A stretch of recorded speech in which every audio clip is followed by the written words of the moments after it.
Bon, je suis d'accord, je siffle très mal, mais ce qui m'intéresse aujourd'hui, c'est la qualité de mon réseau Wi-Fi. Profitez pleinement de la bande passante de la fibre optique. Bienvenue sur AliExpress pour le test du routeur Netgear Nighthawk AX8. Les routeurs sont quasiment tous passés d'un style très sage il y a encore quelques années à des styles beaucoup plus agressifs comme on peut l'avoir sur les TP-Link Archer ou le Xiaomi AX3600 que vous avez ici. Il y a quand même deux écoles, il y a ceux avec des antennes partout et il y a ceux qui privilégient le style. Il est ultra stylé, pas exempt de critique en matière de design, mais moi j'adore, franchement son style est vraiment super. 30 cm de large, 20 cm d'épaisseur, 16 cm de hauteur pour 1,3 kg. Côté critique, l'aération sur le dessus, très utile pour dissiper la chaleur générée par le quad-core à 1,6 GHz qui se trouve à l'intérieur, mais faudra passer la soufflette à l'intérieur de temps en temps. Allez, c'est parti pour la présentation du royal arrière-train de mon modèle, le RAX70. Activation des LED, bouton reset, port WAN, 4 ports RJ45 Ethernet ici, de l'USB 3, bouton d'allumage, secteur bien sûr français, possibilité de faire du multi-gig internet ou d'agréger 2 ports pour la partie Ethernet. J'en ai sûrement perdu 2 ou 3 en chemin, donc pour de la connectique classique, que vous soyez sur une box fibre ou une box ADSL, le routeur s'interface sans aucun problème. Ne vous inquiétez pas. Pour les autres, les un peu plus perfectionnistes, mon seul regret, c'est de ne pas avoir de port 2,5 ou 5 GHz à l'arrière. Certes, l'agrégation de ports est réalisable, mais c'est quand même pas pareil. Autrement dit, le fonds de commerce du RAX70, ça va être au top du réseau 1 gigabit par seconde. C'est ce qu'on va vérifier à l'intérieur de cette vidéo, en essayant de le pousser un petit peu quand même. D'un point de vue câblage, le routeur, alors bien sûr est livré avec la prise électrique française, se contentera très bien d'un catégorie 5E, mais j'aurais tendance à vous dire, voilà, pour être à l'aise, surtout si vous avez de la longue distance à faire, investissez dans un catégorie 6. Le RAX70 n'est pas le plus haut de gamme de la marque et pourtant il possède un avantage sur ses grands frères qui sont quand même beaucoup plus chers, les RAX80 et RAX120, c'est que lui est un routeur tri-bande. Les bandes, vous les connaissez, alors sans même forcément y avoir déjà réfléchi. La première, c'est la 2,4 GHz, vous avez peut-être déjà entendu ça, c'est la bande sur laquelle communique votre routeur intégré à l'intérieur de votre box internet classique, que vous soyez chez Orange, chez Free. Le 2,4 GHz, c'est la base lorsque vous l'allumez pour la première fois. Le 5 GHz, c'est celle que je vous conseille d'activer si jamais vous n'avez jamais pensé à ça. 5 GHz, vos appareils communiquent infiniment plus vite. Et enfin, la fameuse troisième bande qui évolue aussi sur le réseau 5 GHz va vous permettre de connecter plus de périphériques sans engorger les autres. En gros, si vous êtes nombreux à utiliser la box internet chez vous, à streamer, à faire du jeu vidéo, etc., vous allez avoir plusieurs bandes disponibles pour plusieurs personnes afin d'avoir le réseau le plus fluide possible. Ça pourra aussi vous être utile si vous connectez plusieurs Nighthawk RAX70 ensemble afin de mailler le Wi-Fi chez vous, c'est-à-dire d'avoir le Wi-Fi optimal dans toutes les pièces de la maison en utilisant, allez, sur 130 mètres carrés en utilisant juste 2 routeurs, moi j'obtiens le réseau vraiment parfait. Ton objectif, ça va être de connecter jusqu'à 8 périphériques sans perte de vitesse grâce aux technologies MiuMimo et dans une certaine mesure aussi au FDMA. En gros, vous allez streamer en 4K sur plusieurs ordinateurs sans avoir de dégradation de la connexion liée au routeur. Attention, ça n'augmente pas votre bande passante internet, ça augmente votre bande passante sur votre réseau local. Si vous aviez une connexion internet à 30 mégabits par seconde, malheureusement, c'est pas le routeur qui va changer ça. Par contre, si vous avez une connexion fibre, lui va vous permettre de l'exploiter pleinement. Tenez, regardez, juste pour le plaisir de l'exemple, j'ai lancé 3 streamings différents sur mon réseau. Celui-là est connecté sur le 5 GHz 2, celui-là sur le 5 GHz premier du nom, celui-là est sur le 5 GHz premier aussi. Ici, j'ai de la 4K, de la 4K aussi. Là, j'ai du 1080p. C'est juste une illustration. Finalement, la vraie limite commence à arriver sur la 8K et ce n'est pas une limite liée au routeur, c'est une limite liée à mon ordinateur. Lorsque je passe à du streaming 8K, le préchargement se fait sans aucun problème. Alors ça se voit pas forcément à la caméra ici, mais le préchargement va plus vite que mon ordinateur qui lui commence à galérer à décoder les flux 8K qui sont tout simplement trop gourmands pour le CPU. Regardez, le CPU est chargé à 100%. Tenez, regardez pour l'exemple, je sais pas si vous arrivez à bien le voir, mais ici la bande indique bien que le flux a déjà été préchargé, le flux en 8K sur mon ordinateur, mais que c'est bien mon processeur qui a du mal à gérer la 8K. Ici, on est sur un i5 de 8e génération, et le tout pendant que mon autre ordinateur est aussi lui-même en train de streamer en 8K. Ce genre de routeur répond donc à un besoin croissant à la maison, le besoin de bande passante, qui va être exprimé alors par vous à titre personnel, mais par les autres membres de votre famille qui vont vouloir streamer. Alors streamer que ce soit de la vidéo par exemple en 4K sur une télévision, de la vidéo directement sur le smartphone, du jeu vidéo aussi, ou streamer en jouant aux jeux vidéo. Enfin bref, il y a tout un tas de cas d'utilisation qui requièrent énormément de bande passante que peut fournir peut-être votre connexion fibre dans laquelle vous avez vaillamment investi, mais que ne fournira peut-être peut-être pas votre box, comme moi je suis chez Orange par exemple pour la box internet et j'utilise pas du tout le routeur Orange, il me sert strictement à rien, il n'est pas en mesure d'alimenter comme j'ai envie l'intégralité des périphériques chez moi qui consomment effectivement pas mal de ressources. Moi je stream beaucoup via VLC du contenu en fichier vidéo encodé en H264, H265, ça consomme beaucoup de bandes passantes aussi sur le réseau local, d'où cet engorgement que vous pouvez avoir chez vous qui sera jugulé par ce genre de routeur capable de gérer plein de périphériques consommateurs, en plus des autres petits périphériques qu'on peut avoir à la maison. Vous avez de plus en plus d'objets connectés qui eux seront gérés sans aucun problème, c'est que des petits paquets de données qui sont envoyés, mais quand on est vraiment sur du gros flux, il faut des routeurs performants derrière. Donc ce n'est pas forcément dans l'ordre aujourd'hui, je vais vous montrer après les paramétrages, mais là on va voir ce que ça donne en matière de débit. Donc sur mon NAS de chez Asus Store, j'ai mis un fichier, voilà un gros fichier pour vous montrer le débit en mégaoctets. Donc il est loin mon NAS, il est situé à une vingtaine de mètres d'ici avec du câble catégorie 5E qui doit y avoir à peu près 25 mètres de câble et je suis à 90 mégaoctets par seconde. Je ne saurais pas vous dire ça fait combien en mégabits, mais on doit flirter avec les 800 mégabits. Ok, cette fois-ci même combat, mais en passant par le réseau 2,4 GHz, c'est-à-dire vraiment le réseau le plus bas en matière de bande passante que vous pouvez avoir sur ce routeur là ou sur le routeur que vous avez chez vous. Et on est quand même, c'est mieux que ce que j'imaginais, à 40 mégaoctets par seconde en matière de transfert. Vous voyez déjà la différence entre la bande 5 GHz et la bande 2,4. Passons maintenant à la fameuse troisième bande. Donc là, je vais remettre le même fichier sur mon ordinateur et on va voir à quelle vitesse ça transfère.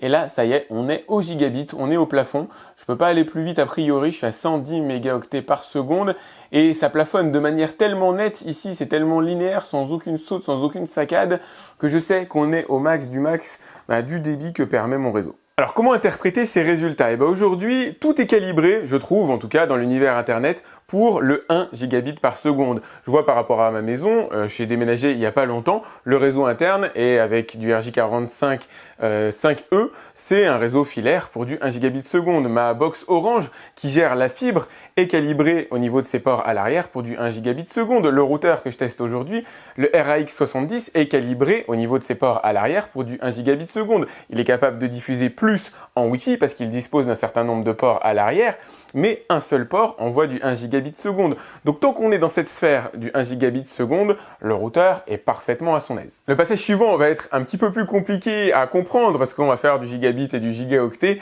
Vous allez me dire, mais si jamais je suis chez Free, que j'ai une connexion théorique désolé pour les guillemets, mais à 10 gigabits par seconde. Je vais vous expliquer pourquoi c'est de la théorie et ça n'a pas beaucoup de sens à mon avis.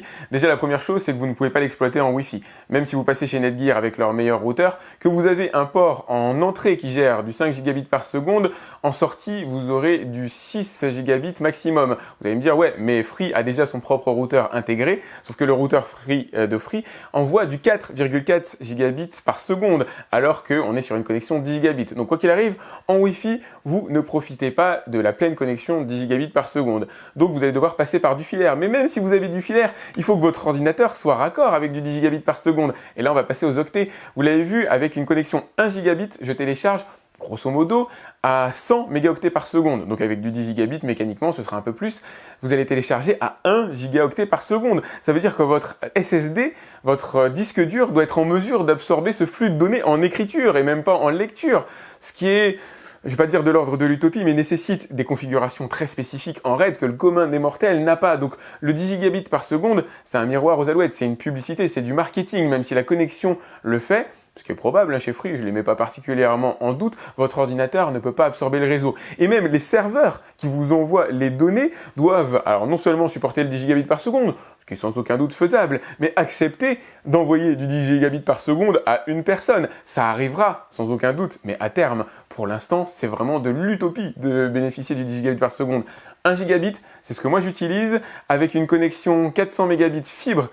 Et sachant que j'ai l'option chez Orange, en payant plus cher évidemment, de passer par exemple à 2 gigabits par seconde, mais je ne l'ai pas fait. C'est dire si les 400 mégabits arrivent quand même à me satisfaire, et 400 mégabits par seconde en téléchargement sur Internet, c'est bien, c'est déjà très bien. Alors pour le plaisir de la technologie, j'upgraderai prochainement vers le 2 gigabits par seconde, j'en doute pas, mais j'ai encore du mal à voir réellement l'utilité. En tout cas, moi à la maison ici, je vois pas ce que je vais faire de la connexion 2 gigabits par seconde. Et je vous montre le speed test de ma connexion internet, connectée bien sûr sur le Nighthawk RX70. Donc vous voyez, je suis à 400 mégabits par seconde, le maximum de chez Orange, en descendant 400 mégabits par seconde en montant avec un ping de 4 millisecondes. Je suis au top de ce que produit Orange et c'est géré sans aucun problème par le routeur de chez Netgear. Alors comment est-ce que ça se traduit en matière de vitesse de téléchargement? Je vais vous montrer tout simplement directement ici avec Steam. Voilà, je suis à 46 mégaoctets par seconde pour la mise à jour de Apex Legends. Comme je vous le disais, ma connexion Internet est bridée à 400 mégabits par seconde. Orange propose un forfait 200 gigabits par seconde. Est-ce que ça vaut le coup de monter en gamme par rapport à ce routeur? Pour moi, oui. Tout simplement déjà parce que, à titre personnel, sur mon ordinateur, je passerai une vitesse de téléchargement de 50 mégaoctets par seconde à 100 mégaoctets par seconde, ce qui n'est pas négligeable. Je double la vitesse de téléchargement, mais ça me permettrait aussi de télécharger sur plusieurs périphériques en même temps. C'est tout l'intérêt de ce genre de routeur. Certes, il n'est pas en mesure d'envoyer à capacité maximum les 2 gigabits par seconde que j'aurai avec ma connexion Internet, qui équivaudrait, j'imagine, à peu près du 200 mégaoctets par seconde en téléchargement. Ça, je les aurais pas du fait du routeur et du port 1 gigabit qu'il y a à l'arrière, quoi qu'en faisant de l'agrégation de ports, on peut toujours théoriser là-dessus, mais ça me permettrait au moins de télécharger à 100 mégabits par seconde sur 2 ordinateurs en même temps, ce qui n'est pas négligeable, ce qui signifie aussi que je vais avoir du 50 mégabits par seconde sur 4 ordinateurs. Bref, vous comprenez le concept, ça va dépendre de vous, ça va dépendre de votre famille, ça va dépendre surtout de vos usages. Côté configuration, vous allez avoir deux options, télécharger l'application Nighthawk directement sur votre smartphone, et après réaliser les paramétrages, ça va super vite, c'est ultra simple. Si vous n'êtes pas versé dans l'art de paramétrer un routeur, je peux vous dire que voilà, vous aurez Internet en 5 minutes à tout casser. Paramétrer vos 3 bandes, ce sera très facile. Alors, en tout cas, moi j'active les 3, la bande 2,4 GHz ici, vous lui donnez un nom, vous lui donnez un mot de passe et vous sélectionnez le niveau de cryptage.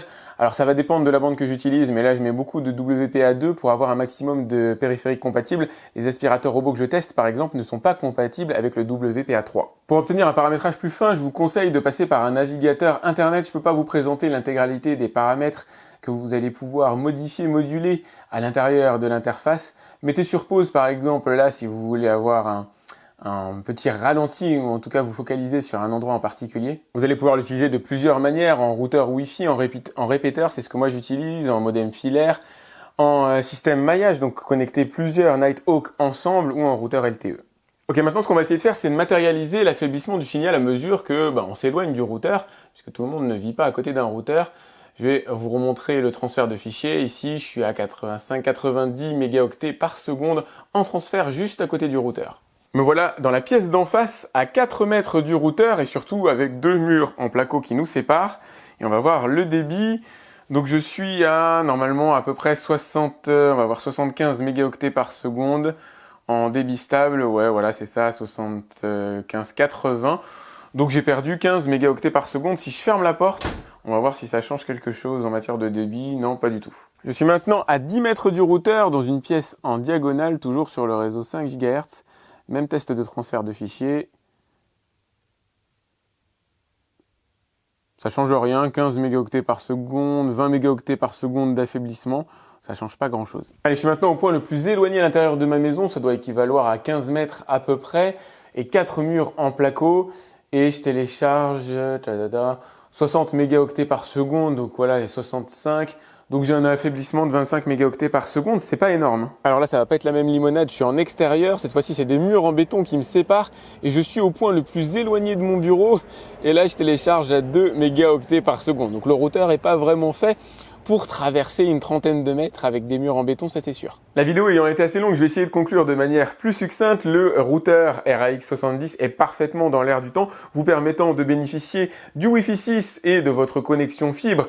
Alors pas plein pot, ça va dépendre de la connexion que vous avez évidemment, mais au moins d'atteindre le gigabit par seconde par périphérique sans aucun problème, en connectant plusieurs périphériques ensemble et en assurant un débit optimal sur tous ces périphériques connectés. Traduit dans un langage plus clair, si vous souhaitez regarder de la 4K sur Netflix, sur plusieurs périphériques, vous allez pouvoir en brancher une dizaine sans aucun problème, voire plus, avant d'arriver à un goulot d'étranglement. Si jamais vous voulez télécharger des fichiers sur votre ordinateur, vous téléchargerez à peu près à la vitesse de 110 mégaoctets par seconde, toujours si vous avez la fibre chez vous évidemment. Pour bénéficier des performances maximales du routeur, il vous faut avoir des périphériques compatibles Wi-Fi 6, donc que ce soit une carte réseau dans votre ordinateur ou un smartphone Wi-Fi 6, le Wi-Fi 6E n'étant pas du tout obligatoire. Moi j'ai une carte Wi-Fi 6E dans mon autre ordinateur personnel, mon PC fixe, et je n'ai pas constaté de variation de différence de débit. Si vous avez du Wi-Fi ancienne génération, essayez d'activer le 5 GHz pour au moins bénéficier du potentiel maximum. Côté signal, il y a assez peu d'affaiblissement dès lors que vous êtes dans un cloisonnement en placo traditionnel.